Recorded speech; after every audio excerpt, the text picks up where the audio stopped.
আমরা সেভাবে কেউ থাকলে আমরা ম্যাক্সিমাম কেউ মাত্র জাস্ট এই একটা দিয়ে লাগে।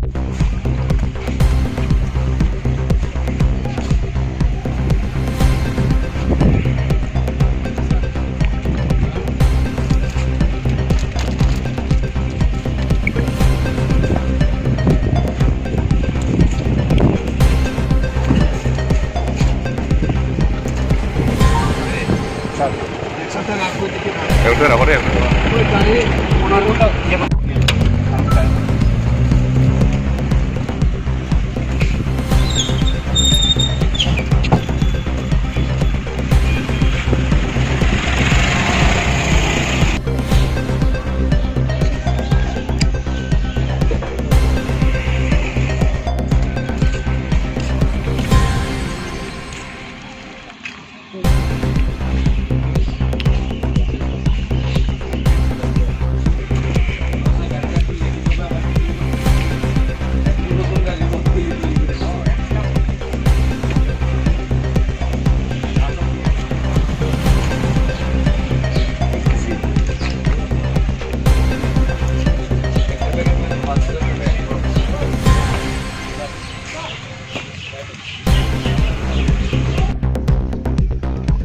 ঠিক আছে হইব হইব।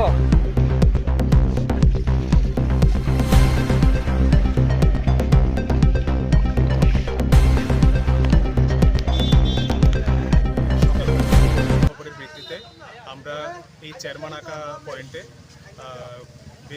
মানে গাড়ি চেক করছিলাম। তারপরে এই রজনী দেববর্মার গাড়ি আমরা পেলাম। গাড়িতে সন্দেহজনক হওয়ায় আমরা গাড়ির মানে খুলে বিভিন্ন চেক করার পরে এখানে প্রায় 47 কেজি 500 গ্রাম গাঁজা আমরা পেলাম। এখন আমরা রজনী দেববর্মাকে অ্যারেস্ট করেছি। এখন আগামীকালকে ওনাকে আদালতে প্রেরণ করা হবে। ধন্যবাদ। মানে ওনার যে বক্তব্য, এটা কমলপুরের উদ্দেশ্যে যাচ্ছিল, চম্পকনগর থেকে গাড়িটা আসছিল, এখন এটা কমলপুরের উদ্দেশ্যে যাচ্ছিল।